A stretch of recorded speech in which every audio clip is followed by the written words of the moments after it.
we recognized them by their horses as Ash, Borrowstone, and Rod Wheat, and on their riding up, the latter said as he dismounted, "Well, they're going to cross the other herd, and they want you to come back and point the cattle with that famous swimming horse of yours. You'll learn after a while not to blow so much about your mount, and your cutting horses, and your night horses, and your swimming horses. I wish every horse of mine had a nigger brand on him, and I had to ride in the wagon when it comes to swimming these rivers. And I'm not the only one that has a distaste for wet proposition, for I wouldn't have to guess twice as to what's the matter with Scholar. But Flood has pounded him on the back ever since he met him yesterday evening to swim his cattle, until it's either swim or say he's afraid to.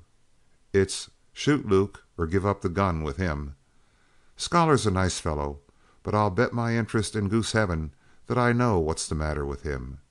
And I'm not blaming him either, but I can't understand why our boss should take such an interest in having him swim.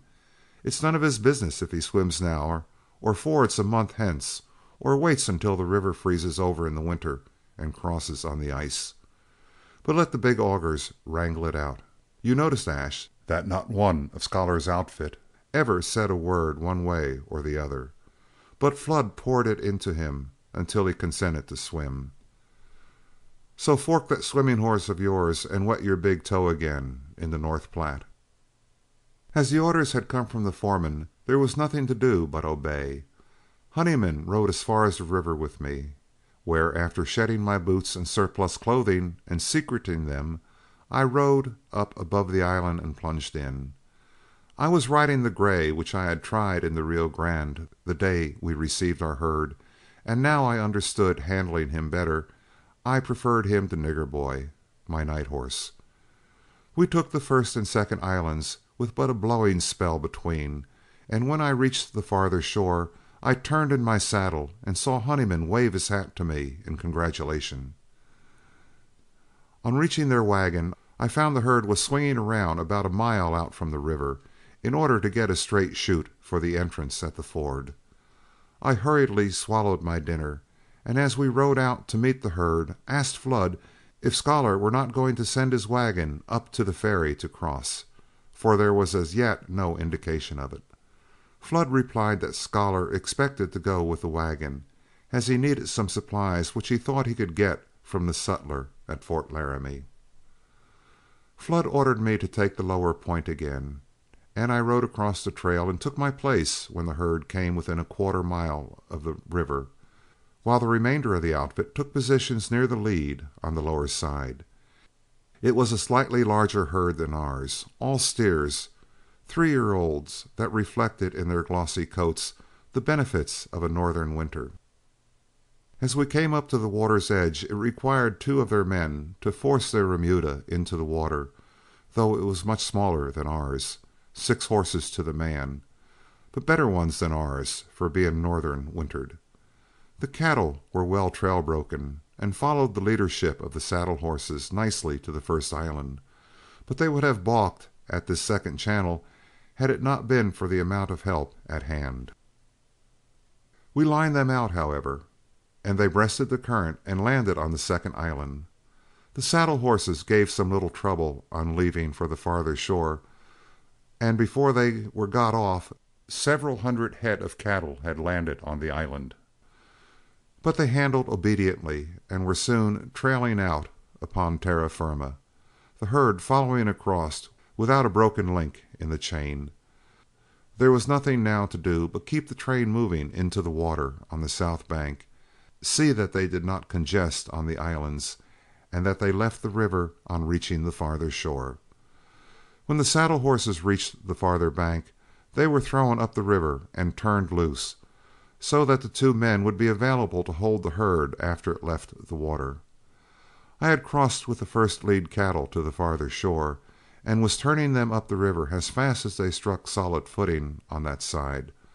But several times I was compelled to swim back to the nearest island and return with large bunches which had hesitated to take the last channel. The 2 outfits were working promiscuously together, and I never knew who was the directing spirit in the work. But when the last 200 or 300 of the tail enders were leaving the first island for the second, and the men working in the rear started to swim the channel, amid the general hilarity I recognized a shout that was born of fear and terror. A hushed silence fell over the riotous riders in the river, and I saw those on the sandbar nearest my side rush down the narrow island and plunge back into the middle channel. Then it dawned on my mind in a flash that someone had lost his seat, and that terrified cry was for help. I plunged my gray into the river and swam to the first bar, and from thence to the scene of the trouble. Horses and men were drifting with the current down the channel, and as I appealed to the men I could get no answer but their blanched faces, though it was plain in every countenance that one of our number was under water, if not drowned.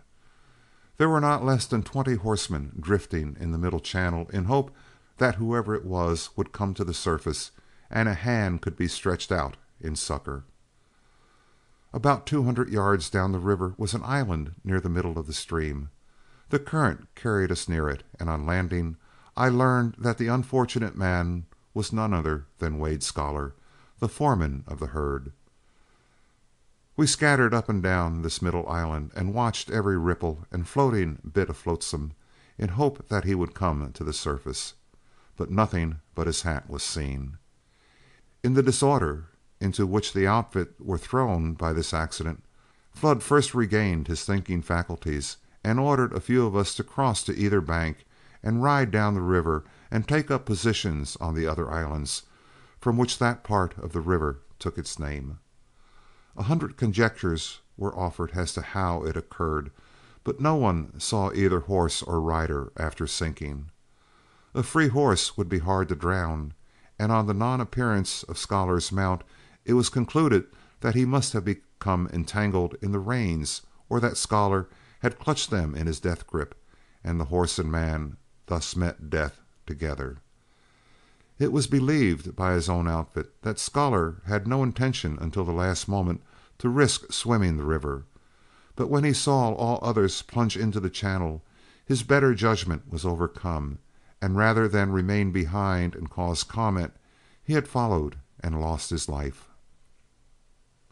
We patrolled the river until darkness without result, the two herds in the meantime having been so neglected that they had mixed.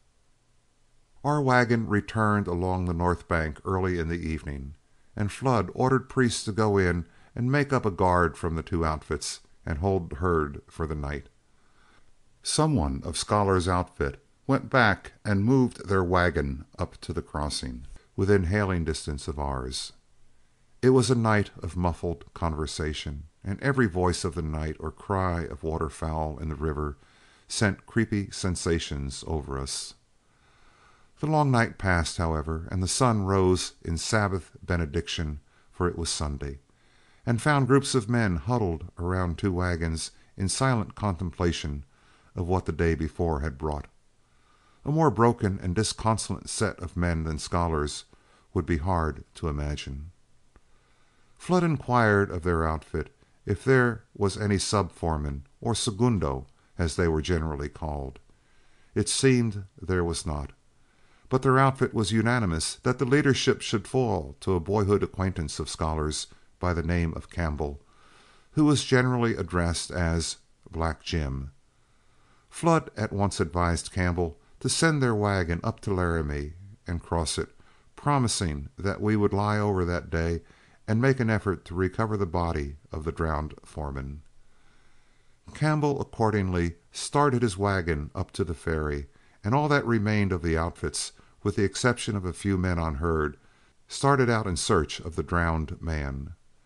Within a mile and a half below the ford, there were located over 30 of the 40 islands, and at the lower end of this chain of sandbars we began and searched both shores, while 3 or 4 men swam to each island and made a vigorous search. The water in the river was not very clear, which called for close inspection, but with a force of 25 men in the hunt, we covered island and shore rapidly in our search.